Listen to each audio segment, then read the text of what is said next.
My name's Jasmine. I'm the health educator at the Student Health Center. So we'll talk more about the Student Health Center at the end and kind of services provided if anyone has any questions. But today I'm here to talk about sexual health, specifically STIs. Woo! And kind of safer sex methods. My goal is in a presentation is to kind of make it all about you, right? Not about me presenting. So yes, I have a presentation and things we'll go through, but I'm always happy to like answer questions, have participation, pivot off of that. So I want this to be as good of a time as possible when talking about gonorrhea. So I'll get into just like a disclaimers, I guess you would say. I know historically STI presentations have a lot of really graphic pictures. I do my best not to have too many, but I feel like it's like my sexual health educator duty to have some. So like warning, there are some graphic pictures. This presentation specifically doesn't really get too much into consent because I know that's covered by your instructor and all of that, but they'll just be conversations in general. If anything is like triggering or you're uncomfortable with it, like feel free to take care of yourself, feel free to step outside. I would just appreciate if you let your instructor or me know so that like we know you're fine and like I didn't like permanently scar you on anything, or just make sure we have resources or support there for you. And then also in talking about sexual health, I'm going to talk about different kind of sexual activities, and so just know that this may apply to some people, it may not apply to some people. Not everyone's sexually active or interested in sex, but hopefully we can still kind of just learn about some things. And then also just in general too, when it gets into like research data and science, things kind of tend to be in a binary, which we know is not true, right? So just kind of having that warning out there as well. But I did try to make it colorful and a little bit more fun than standard ones. So first, just talking about sexual health, right? So the World Health Organization defines sexual health as a state of physical, mental, and social well-being in relation to sexuality. It requires a positive and respectful approach to sexuality and sexual relationships, as well as the possibility of having pleasurable and safe sexual experiences, free of coercion, discrimination, and violence. What do we think? Do we agree with the World Health Organization? Anything we would add, change? They know what they're talking about? Okay, great. And then again, as we talk through everything, right? Sexuality and gender on a spectrum. And so my goal is for this to be as inclusive as possible. But again, that's where bring in comments, bring in questions. Let's talk about everything. And kind of also being mindful that culture can impact how we view sexual health, as well as kind of our individual identity. So just kind of bring that all in today.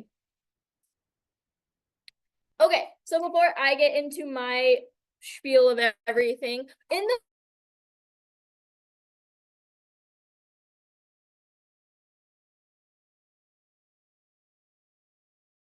the past, what has learning about sexual health looked like for back to those sex ed days, maybe in high school or middle school or whenever? What was it like? Yeah, we have like perfect 3 hands at once. We'll go. I think your hand was first. Fifth grade.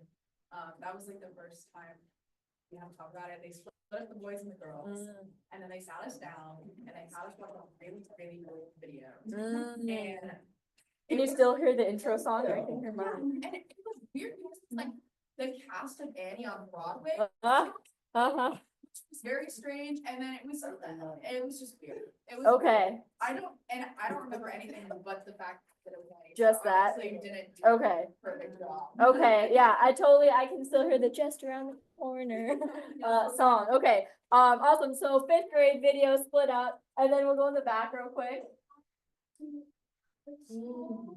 So we didn't actually learn about sex. Yeah. We learned about periods and watching elephants. Oh, okay, all right. And so that's like a great example of how, depending on like religion, culture, things like that, influence our experience. I saw some other hands. I'll go there and then there. Yeah, for me, as far as a lot was missing, so I didn't have a mom that was like a mom, you Okay. know, so everything I've been, like, when I started my period and all of that, it never Yeah. was like discussed. Yeah. And I don't know if I mentioned this before, but I remember getting hair and freaking out. Yeah. And thinking, oh God, this isn't right, and I shaved it all off, Yeah. you know? So, I mean, it was missing, Missing. 100% missing, Yeah. and then in high school, it was like. Laughed upon, it wasn't Yeah. taken serious. Yeah, definitely. Okay, awesome. I think I saw your hand as well, yeah. But they actually, we did talk about it. But in elementary school, when they gave like the mental talk, Yeah. they said it was like a little bit of blood. Oh.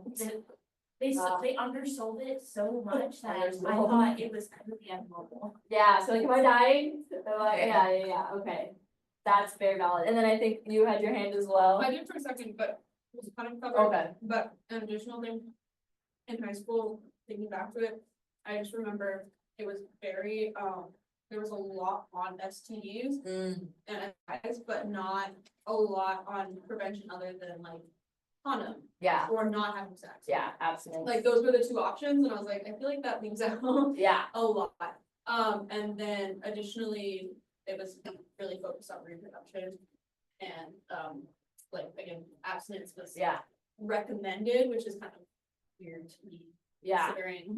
for sure. And then we'll go one or two more comments. I had a sex ed class in freshman year, and it's interesting because I walked into the class and I feel like looking at the teacher, because she was older than me, you think like, okay, it's just gonna be very minimal, but she was very descriptive, talking about, like certain things and like preventions, STDs, and she even brought up, which I think is very important, like unhealthy relationships and how they can be abusive, so I thought that was really. All right, so we've got one more positive experience. Did you just wanted to add something? Sorry, Quick no, I before, yeah, and then I'll go here and there and then It we'll. was, we did, I remember something, we did like a, they were all about little cups. Ah, And we had to like swap Change. liquid and then they did like a little test thing and Yeah. if your cup changed color, you Yeah, had yeah. an STD. yep, So it was I remember that too. a little weird. Yeah. Yeah, it's like, did you trust them? Well, you trusted them and now. I know, Totally. Yeah, we'll go there and then Was there. that in Perfect. front of people? Yeah, no, you still, you had to do, you Like- had a cup, everybody had a cup of water.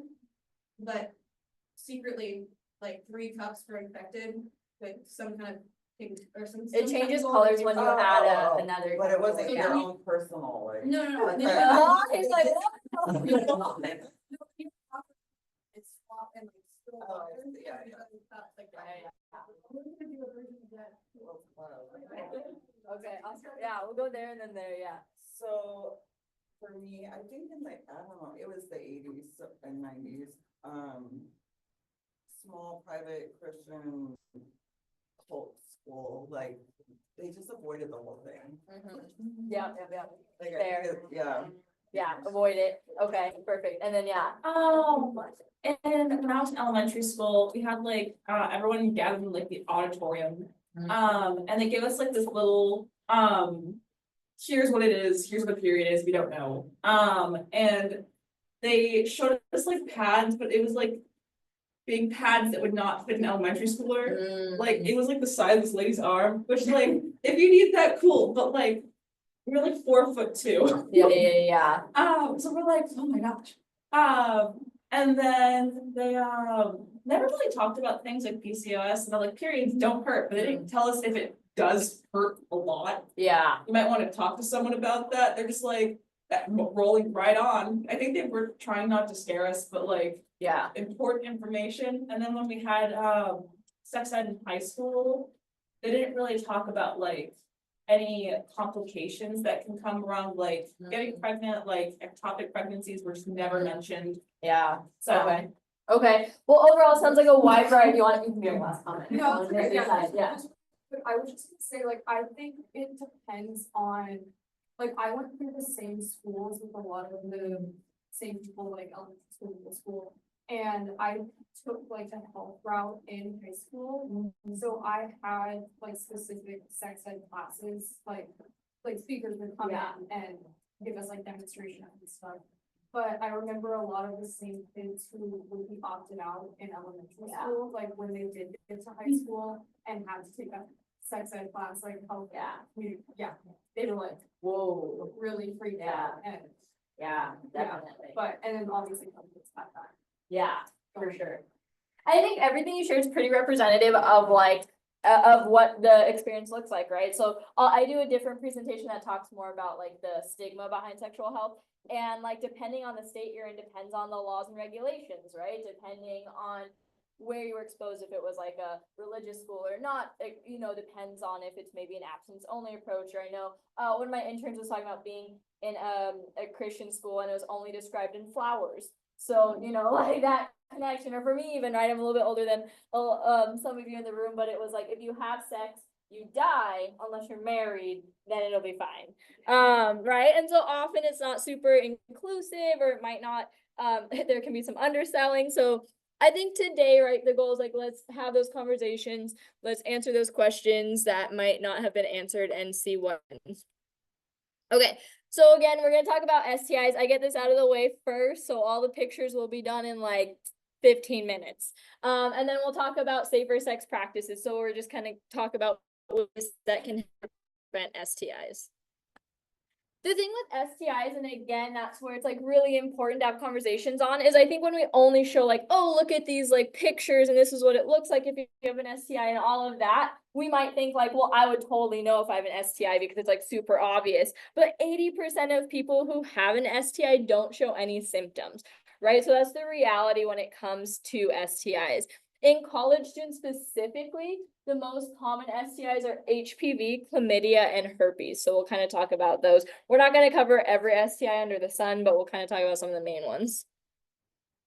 So starting with chlamydia. So chlamydia is spread through vaginal, anal, and oral sex. So I think that's another thing that we're going to keep seeing repeated. A lot of times we kind of talk about sex in one way, and we might not be aware that like STIs can spread through vaginal, anal, or oral sex.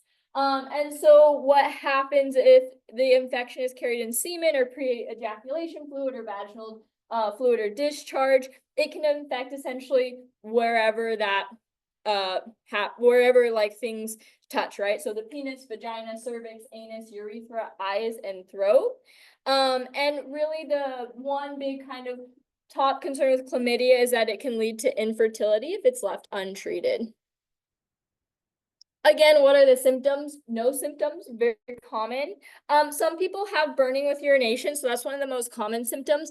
But like what often is kind of mistaken potentially with burning with urination? What might that people might think they have? UTI, right? So sometimes people have that, they're like, oh, I think I had a UTI, but it went away, I'm fine. And they might not have symptoms anymore. So that's kind of a common symptom. Pain with sex, discharge, especially like if it, some nice discharge pictures there for you. Some other colors, right? Or bleeding between periods. But again, it often goes unnoticed because symptoms can be vague or kind of contributed to something else or even absent. Testing is really quite simple. It's a urine test. That's the most common method for testing for chlamydia. There can also be site testing. So if maybe there's concern for an infection at a specific site, like oral or rectal or other genital regions, you can do site-specific testing or like a cervical swab. But for the most part, it's a urine test. And it is treatable, curable. So antibiotics can cure chlamydia. The biggest thing is to test and treat all partners. What we're seeing too a little bit is certain things, especially gonorrhea, which again, we'll talk about in a second, or chlamydia. It's also important if getting treated to follow the whole course of antibiotics as prescribed, but then also if symptoms don't get better, if you're concerned to go back, just because now there's some more resistant strains of certain things. And so always making sure that you get the right treatment or you get retested if you have any concerns is really important. But antibiotics cures chlamydia. HPV, what do we know about HPV? Because I feel like there's the most commercials about HPV. So what do we know about HPV? Now we don't even have to watch commercials. We skip them, right? Pay to stream commercial free. But what do we know about HPV? Anything? Yeah. It causes warts. Yes, causes warts. Yeah. Yes, there is. Yes. Cancer, right? So the thing with HPV is it's a super, super common virus if we're looking at HPV overall, right? There's over 200 types. But there's 40 specific types that can infect the genital area. And so what happens with HPV is it can spread through sexual contact. And it's quite transmittable and easy to spread, but there's two types specifically that cause most cases of genital warts. So that would be type 6 and 11, in case you want to know the numbers. And then there's 12 types of HPV that are most commonly associated with cancer. So specifically with cervical cancer, almost all cervical cancer is linked to HPV. And so most are caused by type 16 and 18. And then again, though, there's other areas that HPV can infect. So it can infect the vulva, the vagina, the penis, the anus, the mouth, and the throat. So it's not just the cervix specifically that it can impact. It again, very common. About 43 million people had HPV infections in 2018 in the United States. And the reason too that it's kind of so transmittable is it's not just like vaginal fluids or semen, it can spread skin to skin contact. And so that kind of can make it sometimes harder to have protection against.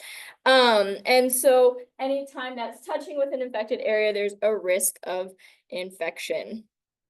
Symptoms, most people don't know that they have HPV. There are like, yes, some like we talked about can cause warts, or some people do have symptoms, but even like if there's one wart, people might mistake that as an ingrown hair or something else, right? So a lot of people, again, don't know they have it, or they don't have warts, or they don't have symptoms. So the top way it's caught really is an abnormal pap test.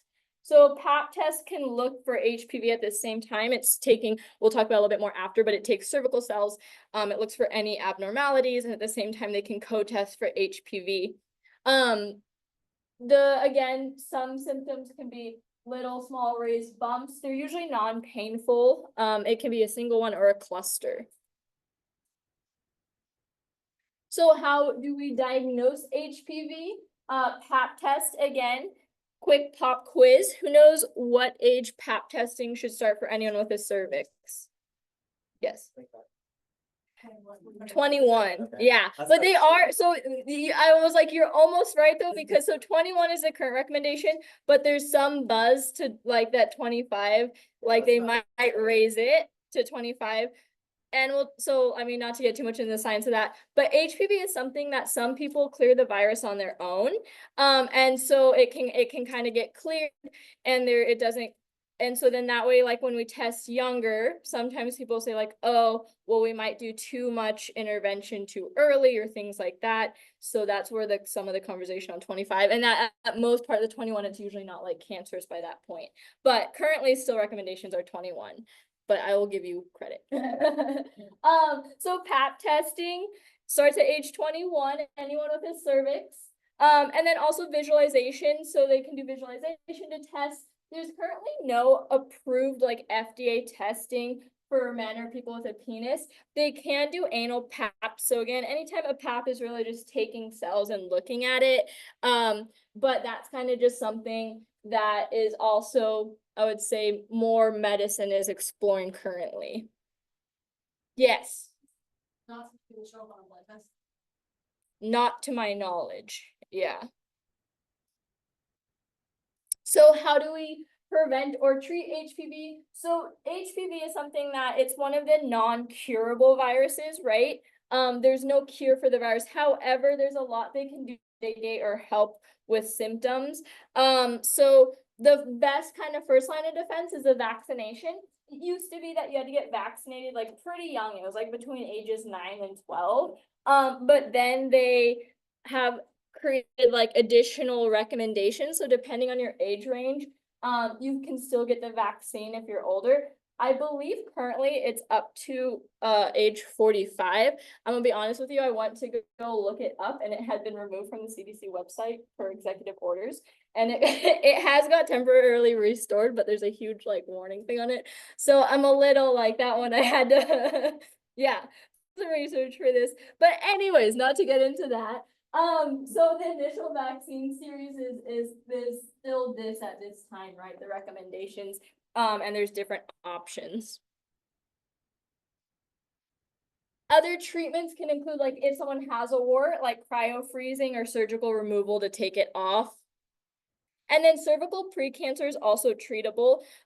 So there's different methods, like sometimes it requires like removal, or there's other process, or again, sometimes they'll just recommend more frequent PAPs, and they'll see kind of what your body does. Okay, herpes is next. Herpes, so HPV is super common, herpes super common. Here's the biggest takeaway with herpes. There's two types of herpes virus, HSV1 and HSV2. HSV1, like at least 70% of the population has. That's what we call like oral herpes. So that's when you see cold sores, things like that. Most people get HSV1 as like a child because their parents had it, or they shared a drink with someone or something like that, right? So super common oral herpes. HSV2 is what we would call genital herpes. The thing that not everybody knows is they are interchangeable or transmittable. So someone could get oral herpes on the genital region, and someone could get genital herpes orally. So that's kind of like the trivia fact, in case you're ever in trivia and you need to know that. So herpes is, again, once someone has the virus, that can be detected on a blood test. Once they have the virus, they will always have the virus. It doesn't mean they'll always have symptoms. Some people can have the virus and not know that they have herpes, and they have never had any sores or anything like that.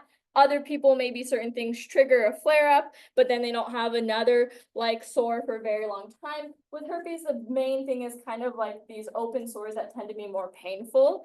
So again, that can happen anywhere that the infection is. Herpes, also like HPV, can spread from skin to skin contact. Again, that's kind of what makes it so transmittable. So you can get herpes if you come in contact with a herpes sore, saliva from a partner or partners with oral herpes, genital fluids. So any of that can transmit herpes potentially. And some people, like I said, they have no symptoms, or they haven't had symptoms for a very long time. However, the most common is like itchy and painful blisters. Again, it can look like other kind of common skin problems, whether that's acne or contact dermatitis or ingrown hairs. So it's always important to kind of know if you have any symptoms, what might be causing it. I didn't know what to put for pictures on this one. I'm gonna be honest, it was a tough one. Other symptoms might be like burning with urination, especially that's just because of having an open sore, or having trouble peeing because of swelling in the urethra, or itchiness or pain. Some people will get like swollen glands, specifically in the pelvic area, so like the lymphatic system might be reacting. And they might experience fever, chills, or like people call it like a cold sore headache sometimes, even, right? Or a headache prior to an outbreak, or feeling achy and tired, which also can just be a symptom of getting older. But testing is visualization, either a culture of it or a blood test. So there's no cure, but there are medications that can help reduce outbreaks or mitigate like the severity of an outbreak. So even like you might have seen the commercials with oral herpes, there's over-the-counter med like Abreva that can like reduce the length of time of the cold sore. But a medical provider could also provide other options. Okay, we're almost through. Gonorrhea. Gonorrhea is another one of our curable STIs. It's one of the most common ones in younger people. Ventura County had like actually a pretty big gonorrhea outbreak. It feels like not that long ago, but if I looked it up, it was probably like forever ago. But it's really common in young people ages 15 to 24. Again, gonorrhea can infect anywhere kind of that is in contact with the virus. So symptoms include painful or burning sensation when peeing, increased discharge, similar to chlamydia, right? Vaginal bleeding between periods, especially like a white, yellow, or green discharge. Oh, warning, there's some pictures, a little late. Painful or swelling testicles, itching, soreness, bleeding, and painful bowel movements. So the top one is an example of oral gonorrhea. So again, it is something that is transmittable through oral sex. That's the one that gets people more than this. They're like, oh my gosh. But yeah, so that is an example of oral gonorrhea, again, curable with antibiotics. This one is also just tested via a urine test, or again, depending on location, a swab potentially. And it's treatable with antibiotics, but again, gonorrhea has some more drug-resistant strains now, so just making sure you return to a healthcare provider if you do not feel 100% better after treatment. Okay, and then we have HIV, or human immunodeficiency virus. So HIV, we have approximately 1.2 million people in the US with HIV, and then about 13% don't know they have it or need testing. It continually disproportionately impacts certain communities, specific ethnic and racial minorities, as well as gay, bisexual, and other men who have sex with men. However, anyone can have HIV, right? And there's been approximately 34,800 new infections in the United States since 2019. So I will say the biggest thing again with HIV is we've come really far in terms of treatment and prevention. So we now have things where, and we'll talk about this when we get to like safer sex practices, but people who might be at a higher risk or exposure to HIV can take medications like PrEP and PEP to help reduce the risk of coming in contact with HIV or contracting HIV. Also, someone who's HIV positive has the capacity to take what's called antiretroviral therapy, and essentially it can make the virus undetectable. So if someone's viral load is undetectable, it's untransmittable. So they can no longer spread the HIV virus. And so we are seeing a reduction in HIV throughout the years, which is great. But there's definitely still more kind of work and support to do to help reduce it. The stages of HIV, some people, it varies greatly by person. So stage 1 can kind of be like flu-like symptoms for some people. In stage 2, this is where the virus starts to multiply, but sometimes people can stay in stage 2 for 10 to 15 years and not really either fully know that they're HIV positive or not kind of have progressing symptoms. And then in stage 3, this is what tends to be considered like the progression to AIDS or acquired immunodeficiency syndrome. And this has more severe symptoms, including weight loss, specific types of rashes or sores. There's a very unique type of pneumonia associated with this, as well as other kind of symptoms or neurological disorders. Testing is pretty quick and easy now. We have a lot of different options. So I won't read like every detailed line here, but basically there can be an antibody test, and this is just blood or oral fluid. So sometimes rapid tests will do like a cheek swab or a finger poke of blood, and that's a quick way to get tested. There's also antigen and antibody tests. And so this can also be done either with a blood draw or a finger poke. And then there's also what we call nucleic acid testing. And this is going to be like a full blood draw. And that looks at specifically how much virus is present in the blood. So it's a viral load test. So treatment, we kind of just talked about this, right? But so we can either do pre-exposure prophylaxis. So this is a medication taken prior to exposure. If someone maybe had a concern that they were exposed to HIV, there's a certain amount of time that people can take PEP or post-exposure prophylaxis to reduce the risk of acquiring HIV. And then again, if someone has the virus, but they are on medication, their viral load can get to undetectable, and undetectable means untransmittable. And then we're not going to cover all of these, but there's a lot of other STIs out there that we don't always talk about or know about.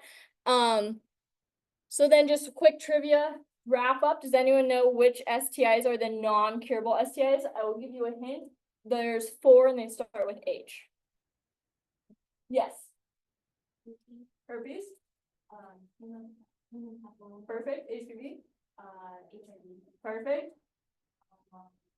You like so good. We didn't talk about the 4th one, so yeah. But kudos for listening. Anyone else know just off of knowing? That was like round of applause worthy. The final one is hepatitis. So hepatitis is considered like we didn't talk about it. I know. But again, now if you're ever at trivia night and this comes up, you're welcome. Okay, any questions on STIs before we move into safer sex practices? We got through the pictures. We are good. We survived. Okay. So we're gonna talk about safer sex practices. Again, there's different things that people need depending on the type of sexual activity they may be engaging in, right? So some people need to have contraception. Contraception has a lot of different options, and so it's good to talk with a healthcare provider on what works best for someone if they need contraception. It sounds like you all talked about that quite a bit, and that, so I just made a circle, just filling in the background on that. But everything from pills, right, to condoms, to injectables, to IUDs, those are all options for contraception. The one thing I will say is, like, so sometimes people will have contraception or be on birth control and they're like, I don't need to do kind of anything else for my sexual health, but not all contraceptive methods protect against STIs, right? And so that's kind of where, if you want to have contraception and STI protection, thinking about what's best for you. They also kind of have different percentages of effectiveness against pregnancy. So like some of the most effective or lowest risk of pregnancy include like IUDs, implants, sterilization, and then we kind of get into injectables. We'll talk more about too. A lot of times it's human error as to why it is less effective. But a lot of these offer no STI protection. We do have some that have STI protection as well as pregnancy prevention. So today we're going to talk about internal condoms, external condoms, and other barrier methods. So that's kind of like the bulk of what's left. And then some people use other methods like the withdrawal method, which is only 80% effective against pregnancy. So and no STI protection, or fertility awareness. So those are kind of just methods that offer less guaranteed protection. So today when we talk about barrier methods, the main things we're going to cover are internal condoms. So has anyone ever seen an internal condom before? External condoms and dental dams, and then we'll sprinkle in a couple other things throughout. But we're gonna talk about everything. We're gonna talk about hand stuff, sex toys, penetration, oral sex, genital stimulation, and any other questions that come up. So the technical term, hand stuff. So the biggest way for protection with hand stuff is to make sure that you have clean hands. That's just good hygiene practice, right? So washing your hands. This isn't like a super high risk activity. However, the biggest risk comes from any time that you are potentially sharing or swapping vaginal fluid or semen or anything like that. So the kind of recommendation is don't mix hands. If you're going to touch yourself and touch someone else, don't use the same hand to do that, or wash your hands in between. Be nail mindful. So nails can irritate the inner wall of the vagina. Anytime we have more irritation or micro cuts or things like that, that's going to increase the risk of STIs, right? So be nail mindful, wash your hands. If you want extra protection, there's things that are actually called finger condoms. So they're little like tiny finger condoms, or some people wear a glove. But again, the biggest risk is kind of swapping any fluids. Also, using lube can help reduce the risk of like those micro tears. And so that can also reduce risk of STI infection. And then kind of more so even than STI infections is if like, again, unclean hands, things like that, it can change the pH balance, especially like in a vagina, which can cause yeast infections. So wash your hands, be nail mindful, use lube. I kind of already shared all of this, but the biggest risk would be, technically there's a study. So depending on how much you want to give credit to one study, there has been HPV found underneath the nails. So again, washing hands is important. Also, there's some evidence that gonorrhea can be transmitted via hand stuff. But again, overall, the risk really just comes from sharing body fluids. All right, oral sex. So 55% of Moore-Park College students report having oral sex. So every couple of years, we do a big national college health assessment. Our last one was in 2022. So just That's just the stats and the facts. 30% have had oral sex in the last 2 weeks. 90% report not using any protective barrier method for oral sex in the past 30 days. So I think this is one where we're not having a lot of like, maybe, using barrier methods and protection. So there's different ways to protect yourself depending on the type of oral sex you're having, right? If you're performing oral sex on a penis, you can use a condom. The Student Health Center provides free flavored condoms, just to let you know.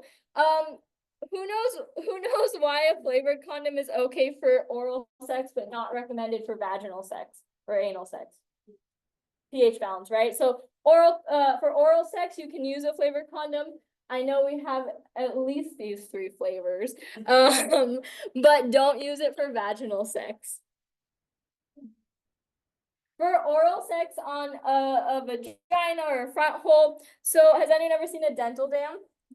Mine's been through this kit for a little while, so they normally don't come with a hole in them. But if they do, get a new one. So this is a dental dam, and it's just a big square, right? And you can put this over a vagina, you can put this over an anus, and it offers a barrier method or protection. This one's flavored, it's vanilla. We also offer free flavored dental dams at the Student Health Center. Grape, spearmint, vanilla. I don't know what else we have. They're spearmint.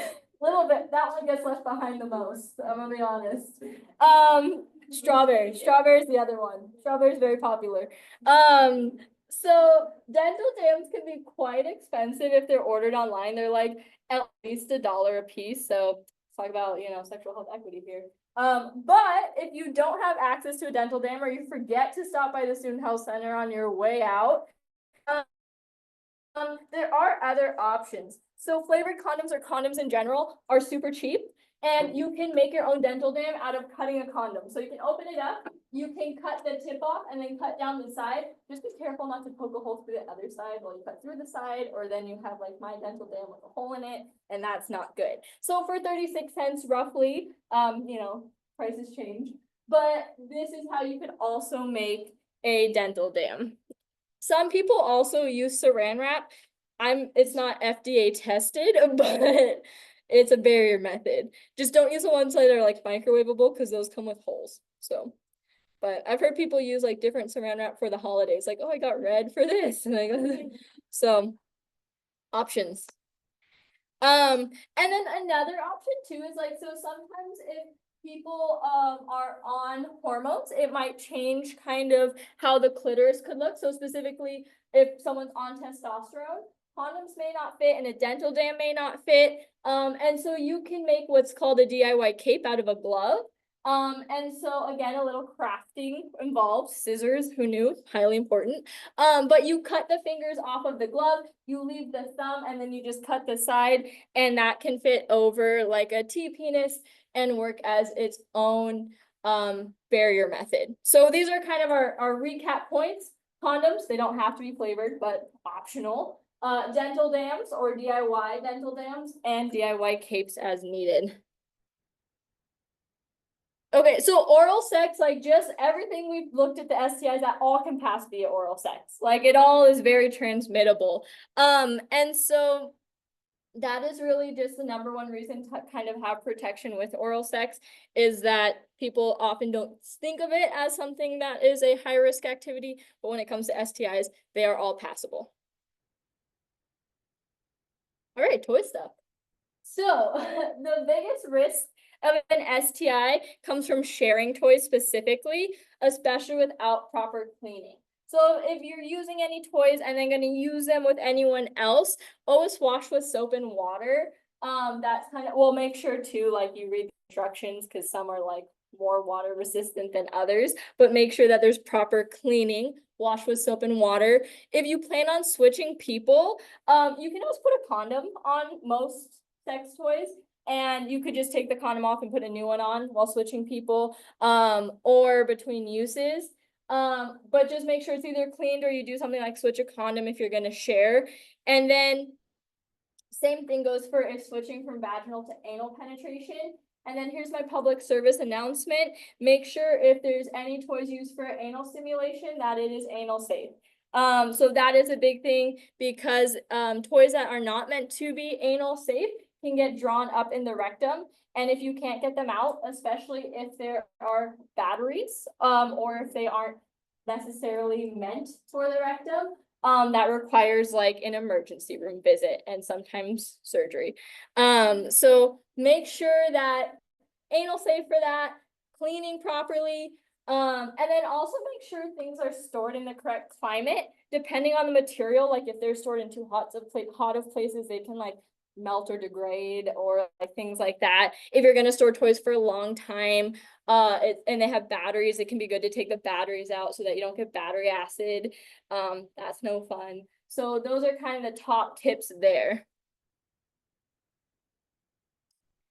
Again, this is kind of going to be similar to hand stuff. Anything can technically be spread when you change fluids. That's really where the biggest risk comes from. There was a study done for women who have sex with women and specifically use toys. And it was estimated that 25 to 55% have a bacterial vaginosis or bacterial overgrowth. And so that's kind of something that's not always talked about as much in terms of STIs. And so again, cleaning is important and getting tested if you have any concerns. And then, yeah, that's pretty much all for that. Again, lube can help, right? Reduce the risk of tears, helps with reducing the risk of STIs. Okay, on to anal sex.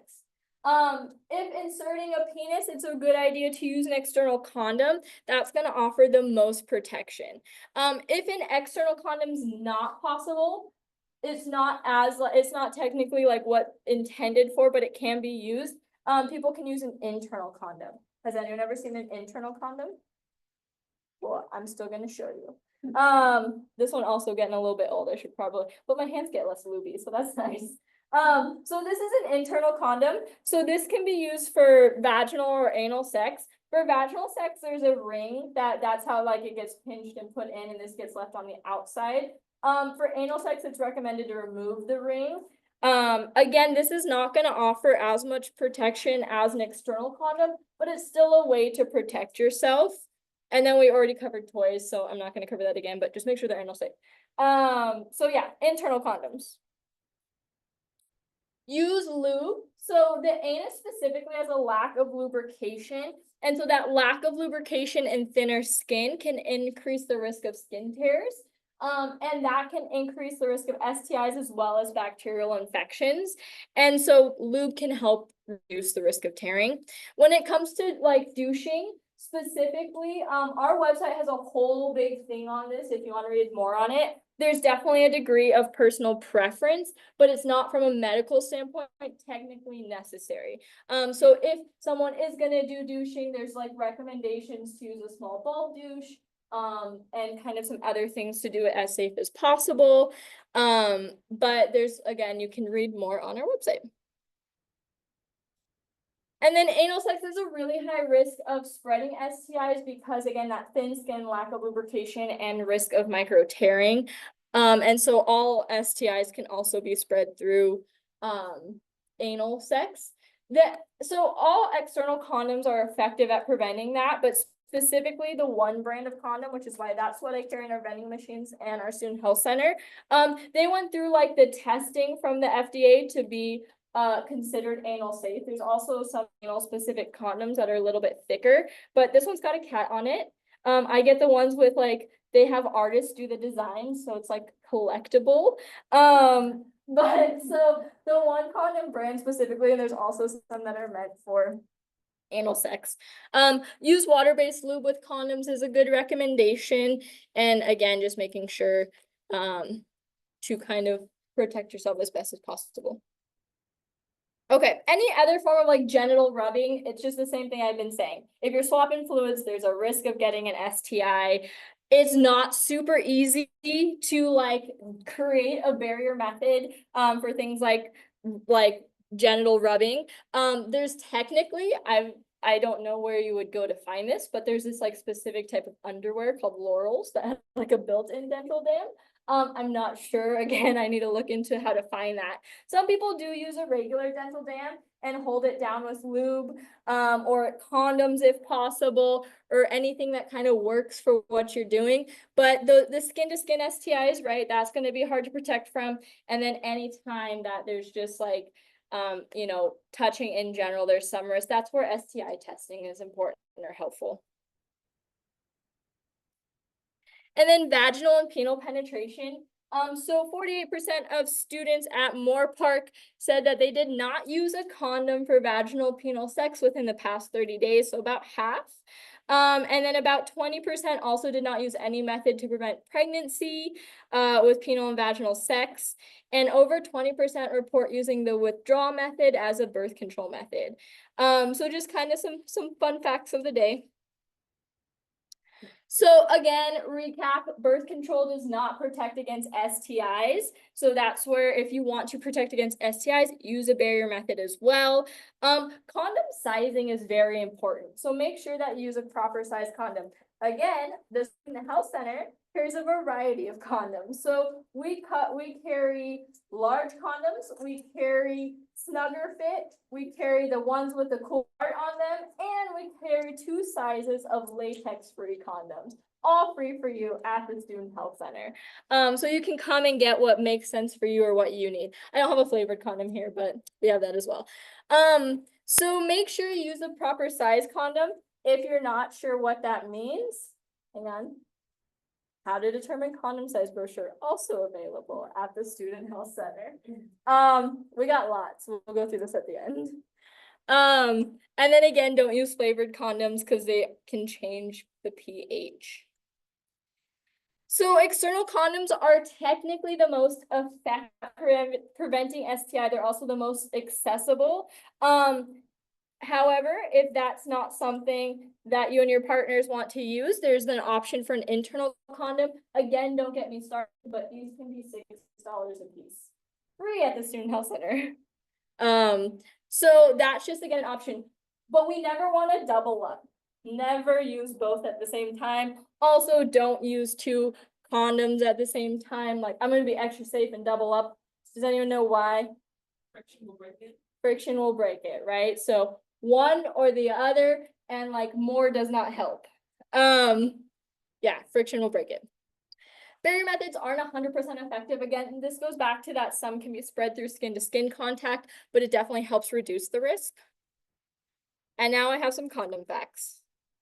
Okay, so we kind of covered this, but condoms have sizes. And so that's the biggest thing. People say like, oh, condoms don't feel good or they hurt or this or that, but there's different sizes. There's also a company online where they have like over 500 condom sizes, and you can order like a pack specifically that is exactly catered to the size you want or need. Condoms are 86% effective preventing HIV, STIs, and pregnancies in the real world, but they're supposed to be like 98% effective. So mostly it comes down to human error. Also just fun facts, there's vegan condoms. There's all different ones. But what I will say with that, not all condoms offer STI protection. There's some novelty condoms that are like meant for funsies and don't offer any STI protection. So read your condom labels thoroughly. Going back to size, condoms can stretch almost 3 feet. I know that this is a point in the presentation. People usually come in and stretch a condom over your arm. I'm not going to do that just because I don't want lube all over my arm today. But again, so onecondom.com, there's a bunch, it says 50 sizes, but I know they have even like more customizability. Not as many options at the store. Solid amount, the Student Health Center though. So stretch 3 feet, hold nearly a gallon of liquid. Don't use 2 condoms at once. So I will leave this brochure for casual viewing. But again, most people start with a regular size condom. Yes. This might be a stupid question. No stupid questions. But if it stretches, then why are there different sizes? Like, That is a good question. It's kind of all about comfort. So even though it can technically stretch, it can be really tight, and that can make it like painful to like maintain an erection or just feel too tight. Or if it's too loose, it can slip off. And then, or like semen can come out. So although it technically stretches, it takes like, I keep doing the like motion, like I'm gonna do it, I'm not gonna do it. Although it can stretch, it's like not, it's hard, right? It takes a lot of resistance to do that. And so that's where most people start with a regular size condom because that works for most people. And then if it feels too tight, size up. However, then if it like has extra room or it's slipping, size back down. But great question. Okay, now comes the show and tell part. I need at least one brave person, up to two. Does anyone want to walk? Yes, okay, you all are gonna have to rock, paper, scissors. I have two. I love I saw this hand for sure, and then where are my other hands? We can all do it, we'll just take turns. Okay, I need two people up first though, please. You were ready to go before I even explained? Will you please demo to the class? You two can come first, and then we'll have before, no? Now I'm scared. No. Look at thing going. Okay, will you please demo to the class how to put them on? Me neither. I so. figured, yeah. Okay. You're gonna open it. No way. Okay. Yeah. And, oh, it's really boozy. Moisturizer.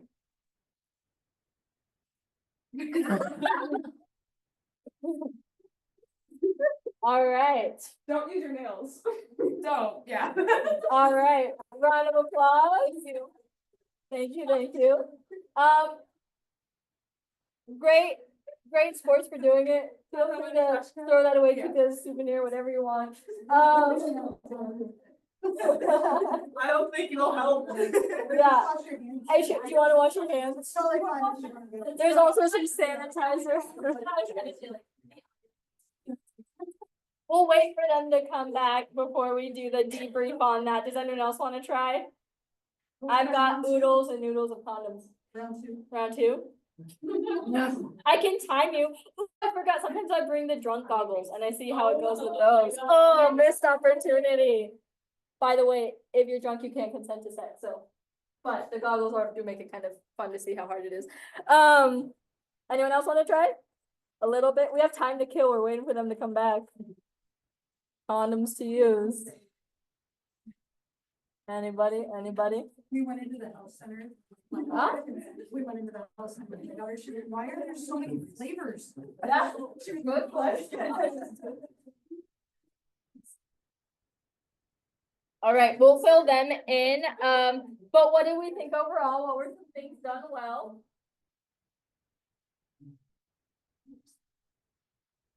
I was just gonna say, there's supposed to be some space at the top, right? Yeah. That's the only thing Yeah. I saw. This one had a lot of space when it broke, but space at the top, good. Any other comments? I talk fast, so I'll fill them in when I walk in. Any other, what would anyone done differently, if anything? Isn't like when you put like the contract or something? Yep, So you yep. take them- Pinch the tip, yep, leave that space. Anything else? Thoughts, okay. So oh, perfect, they're back. Oh, no, not, sorry. They're back, okay. They're cute. We're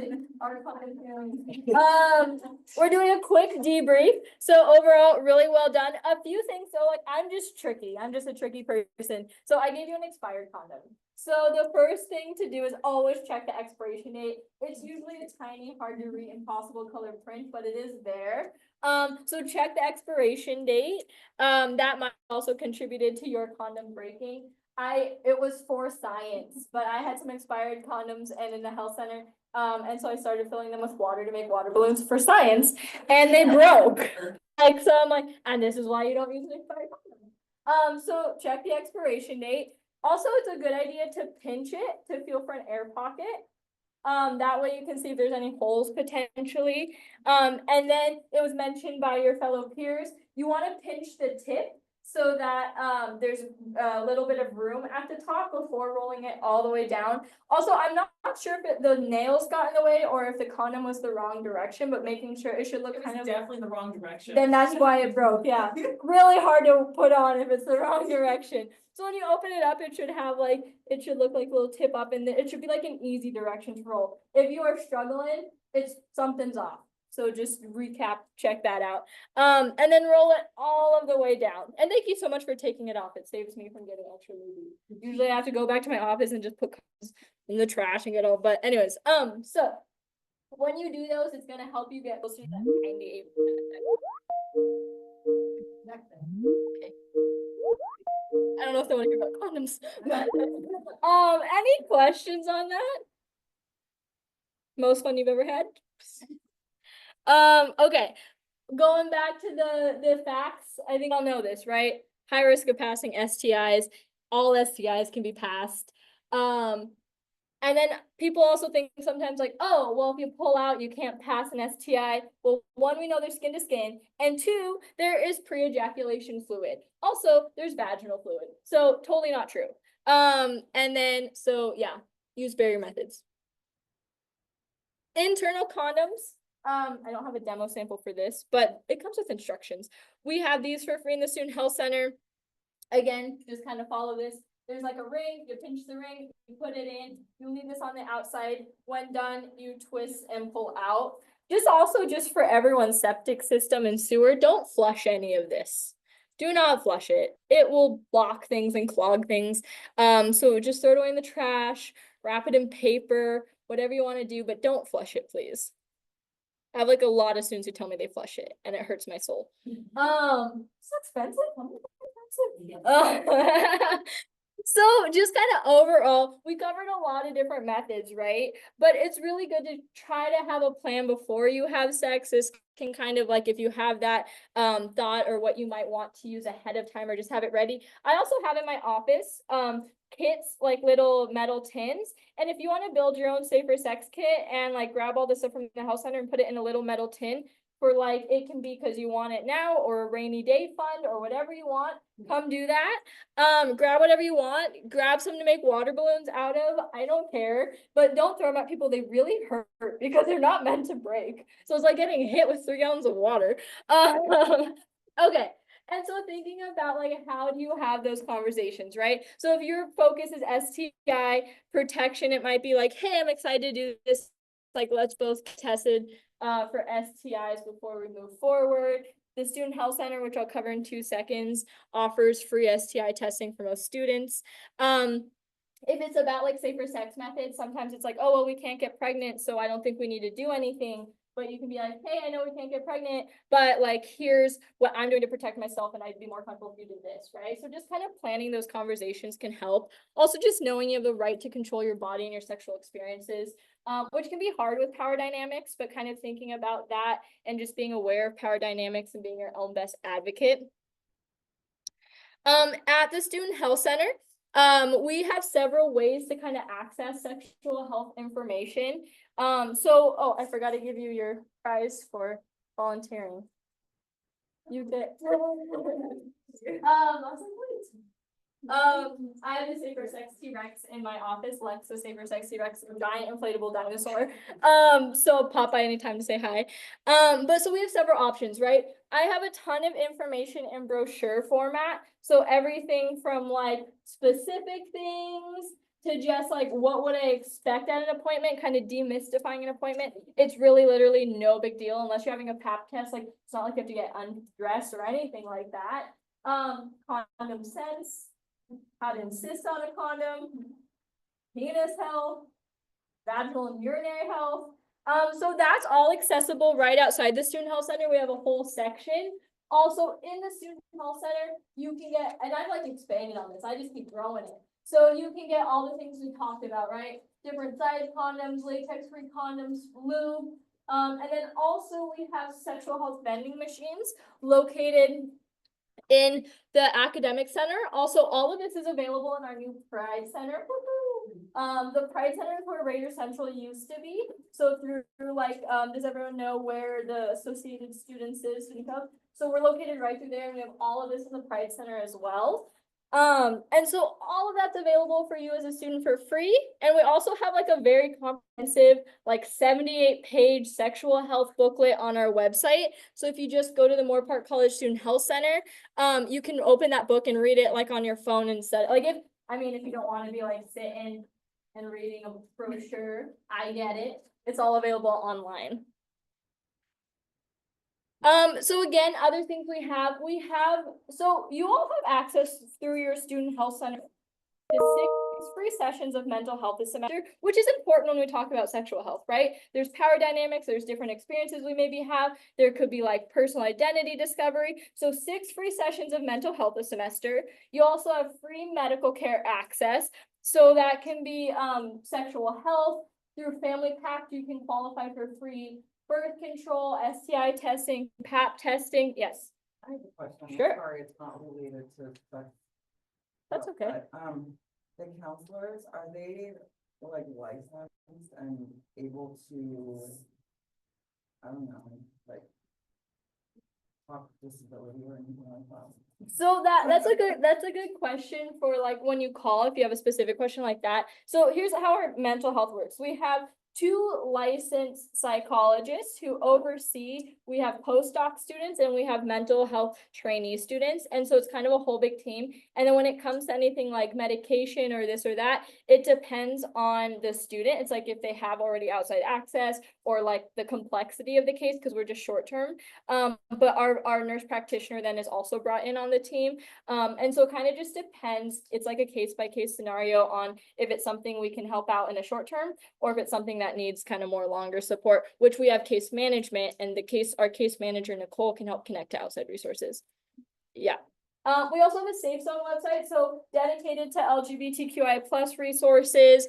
So all of this is on our website, so please check it out. I try to update it. And then also, like, yes, the health center is wonderful. I'm located right around the corner from the health center, and I'm most very lonely in my office. So like, come talk to me, it's just me in an office full of boxes. But come chat with me. So either if you feel like there's something that's missing or if you have questions, I'm happy to help with that. I've worked on making brochures or resources with students if you feel like there's a gap. I write a lot of brochures. It's like I just crank them out. So I'm happy to have resources or conversations or anything like that. All right, do we have any questions? Do we need to debrief anything? What do we think? Yes. See what else I have in my box of goodies. Remind me what you said about the flavor tolerance, like where you can't. Oral sex is fine. Don't use them for like vaginal or anal sex. Does that apply to like flavored food as well, or is that different? It would, so the same premise kind of in terms of flavored lube, depending on what like chemicals are in there, you just don't want to be like altering pH too much. But like, so some people are fine, right? They'll use something and they're fine. Other people can be things even just like sex toy cleaner that they react to. And so it's just kind of like certain people are more sensitive than other people. But in general, even when it comes to lube too, knowing the type of lube you're using is important because not all lube's compatible with like condoms or barrier methods. So yeah, flavored lube would be better for oral sex than vaginal sex, but it's a good question. Yeah, it's the sugar, because like when they add the sugar or things like that, that's what alters the pH. You mentioned that a lot of people have like HPV and herpes and stuff like that, and a lot of those things are like uncurable. So is there something similar to like the medication you use for HIV to make it Yes. active, or? Yes, so especially for herpes, there's things that can like kind of like, so what happens to like reduce outbreaks, you can reduce like the viral suppression, right? So there are medications for herpes. With HPV, I believe it's more kind of like a treat situation. But again, it's very common. And not everyone has like the specific type of HPV that would cause cervical cancer. So when we say HPV is very common, it is like across all 200 viruses. But a lot of people keep like clear the virus on their own. It's like the wart causing kind or that, but for herpes specifically, yes, there are medications. Yeah, good question. Other questions? I don't know what else I've got. But, oh, also we have like little cards. So like, oh, that's a service animal card, not this, but like, so little tips on like condom quick guide, right? So you don't have to memorize all of this, or just steps for internal condoms or dental dams or external condoms. So tons of resources. And again, like I'm always happy to chat or answer questions. Yeah. Like those parts. Thank you. It's all about love. Yeah. But yeah, any other questions, comments, concerns? People like go to like fix their hand. I'm like, yes. Anyone? When people move, I know, I'm like, question, comment, concern. I teach as well, so like teaching in a classroom, I'm like, always like, please somebody ask me something, tell me something. But awesome, well, if not, I will pass it back on over. And thank you so much. I don't think I have anything else.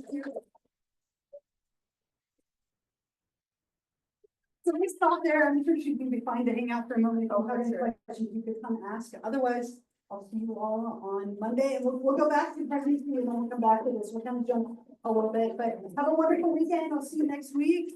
Thank you. Close this. I'm obsessed with getting her. Thank you. It's fine. I'm like dying of. Not today. No, thank you.